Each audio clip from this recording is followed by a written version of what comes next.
Cepet nggak boleh gitu. Udah cepet situ kayak gitu biar foto. Udah situ Nggak boleh, nggak boleh. Boleh cepet situ.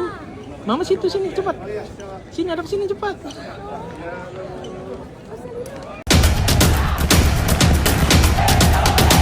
Equalises for Indonesia.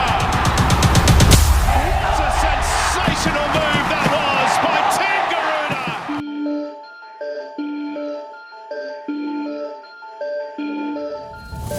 Tuan rumah Piala Asia U23 2024 yaitu Qatar punya rekam jejak yang cukup oke di ajang ini. Pencapaian terbaiknya adalah finish ketiga pada 2018. Piala Asia U23 pertama kali digelar pada 2013, tapi Qatar belum berhasil lolos dari babak kualifikasi.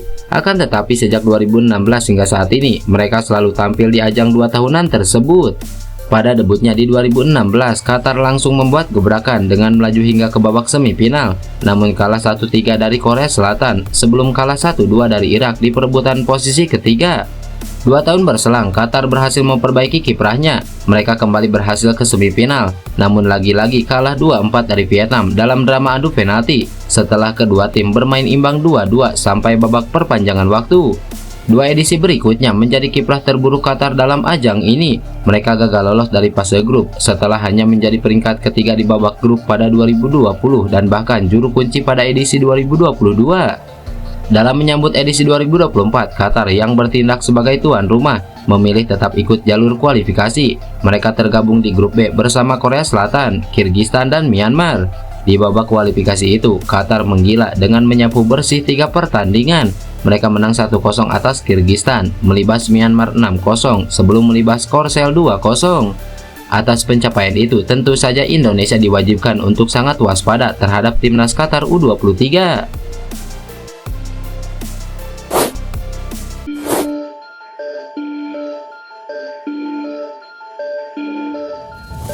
Timnas Indonesia U23 bisa dikatakan memiliki bekal lebih baik ketimbang Malaysia dan Vietnam menjelang Piala Asia U23 2024. Level Timnas Indonesia U23 besutan Sintayong di atas kedua pesaingnya itu menuju Piala Asia U23 2024. Sebagai informasi, Timnas Indonesia U23 berada di grup yang berbeda dari Malaysia dan Vietnam di Piala Asia U23.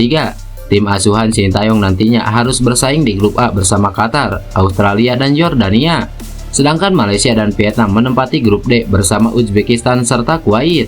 Bila dibandingkan dengan Malaysia, performa timnas Indonesia U23 menuju Piala Asia U23 tercatat lebih baik. Hal tersebut berdasarkan dari hasil 2 laga uji coba terakhir yang dilakukan kedua tim. Timnas Indonesia U23 mampu meraih 1 kemenangan dan menderita 1 kekalahan. Rinciannya yakni tumbang dari Arab Saudi U23 dengan skor 1-3. Timnas Indonesia U23 lalu menang atas Uni Emirat Arab dengan skor 1-0. Di lain pihak, Malaysia menelan 2 kekalahan beruntun. Kekalahan pertama Malaysia diperoleh saat melawan Cina U23.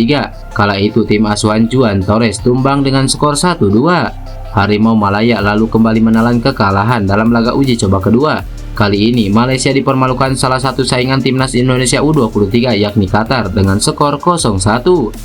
Beralih ke Vietnam, timnas Indonesia U23 juga memiliki bekal lebih baik terkait skuad. Dilansir dari laman The Tao, tim asuhan Hoang Antuan dinilai tak punya striker yang mumpuni untuk tampil di Piala Asia. Sebagai informasi, Vietnam kini memiliki 6 pemain yang berposisi sebagai penyerang. Namun nama-nama yang ada jarang mendapatkan kesempatan bermain di klubnya masing-masing. Bui Phi Hao merupakan pemain dengan jatah pemain terbanyak di kompetisi domestik Vietnam, yakni sebanyak 14 laga. Namun Bui Phi Hao hanya mampu menorehkan 1 gol. Sejatinya problem yang dihadapi oleh Vietnam mirip dengan masalah klasik yang pernah dihadapi Sintayong ketika baru datang ke Indonesia. Ya, Sintayong pernah mengeluhkan jeleknya kualitas penyerang timnas Indonesia. Namun berkat tangan dingin juru racik strategi asal Korea Selatan itu, perlahan masalah striker yang sejatinya sudah berlangsung lama mulai teratasi. Sedangkan untuk timnas Indonesia U23 kali ini, Sintayong nampaknya tak menemui masalah terkait striker karena ada Ramadan Sananta.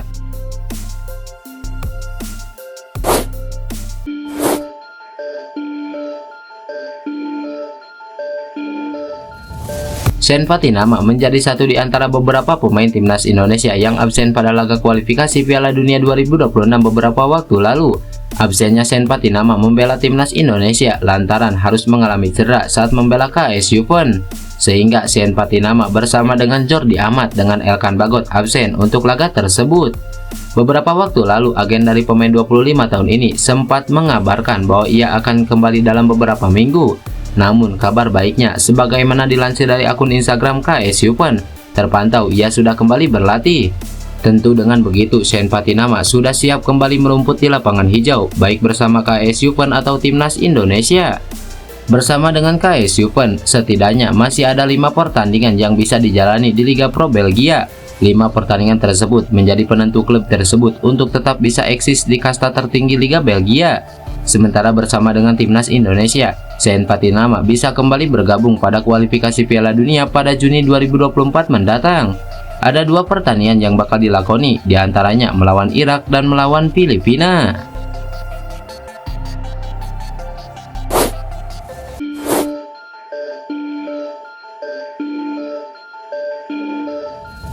Sebanyak 5 pemain dicoret pelatih Sintayong dari skuad timnas Indonesia U23 proyeksi Piala Asia U23 2024. Sintayong sudah memilih 23 pemain yang akan dibawa ke babak grup Piala Asia U23 2024 di Qatar. Semula Sintayong memanggil 28 pemain untuk menjalani pemusatan latihan di Dubai, Uni Emirat Arab. Justin Hubner dan Nathan Joaon tidak dapat bergabung karena terkendala izin dari klubnya masing-masing. Meski demikian, Sintayong tetap memasukkan nama Hubner dalam daftar 23 pemain yang akan diboyong ke Qatar. Sementara Nathan jadi salah satu pemain yang dicoret.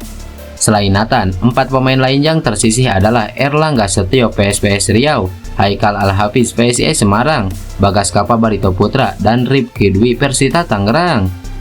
Nathan terpaksa dicoret karena terkendala izin dari klub Herenveen, sementara keempat pemain lain kalah bersaing dengan pemain lain. Pencoretan Bagas Kapa layak menjadi sorotan. Bintang Barito Putra itu menjadi korban ketatnya persaingan di posisi bek kanan. Sintayong memilih Fajar Faturrahman dan Ilham Rio Fahmi untuk mengambil peran di posisi tersebut.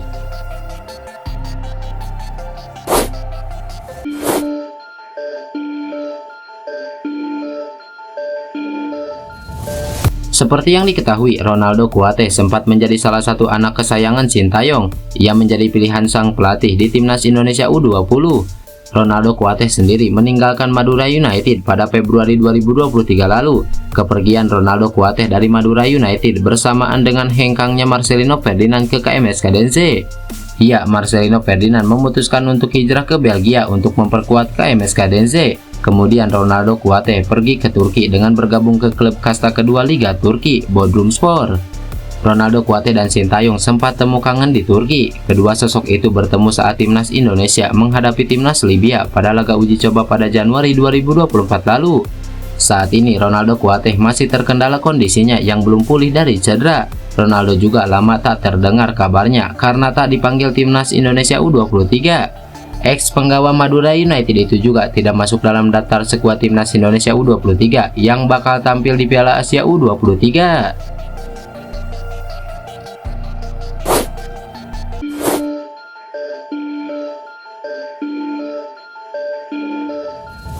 Pelatih yang bakal menjadi lawan Sintayong yakni Tony Piedmar mengaku frustasi dan kecewa menjelang Piala Asia U23. Tony Piedmar adalah pelatih timnas Australia U23. Ia bakal dihadapi Sintayong bersama timnas Indonesia U23 dalam persaingan grup A Piala Asia U23. Menjelang dimulainya turnamen itu, Tony Piedmar dihadapkan situasi tak menyenangkan terkait ketersediaan 2 pemain. Ia tidak bisa menggunakan jasa pemain pilihannya sehingga ia harus membuat 2 perubahan pada skuadnya untuk Piala Asia. 2 pemain yang tidak tersedia yang pertama ialah Marco Tilo yang merupakan pemain Melbourne City FC. Ia absen lantaran cedera dan bakal digantikan oleh Kehan Jelakic dari Brisbane Roar FC. Sementara pemain kedua yang tidak tersedia ialah Pilar Lesia Luis Diarigo. Ia tidak dilepas oleh klubnya dan akan digantikan oleh Lucas Mouragis. Tony Piedmar mengaku frustasi dengan waktu turnamen yang berpengaruh pada ketersediaan pemain. Kami telah berdiskusi dengan Lesia selama beberapa waktu mengenai ketersediaan Luis untuk turnamen ini. Sayangnya mereka memutuskan bahwa dia harus tetap di Polandia. Kami memahami dan menghormati posisi klub dan saya telah mengungkapkan rasa frustasi saya pada waktu turnamen ini dan dampaknya terhadap ketersediaan pemain telah diketahui beberapa bulan.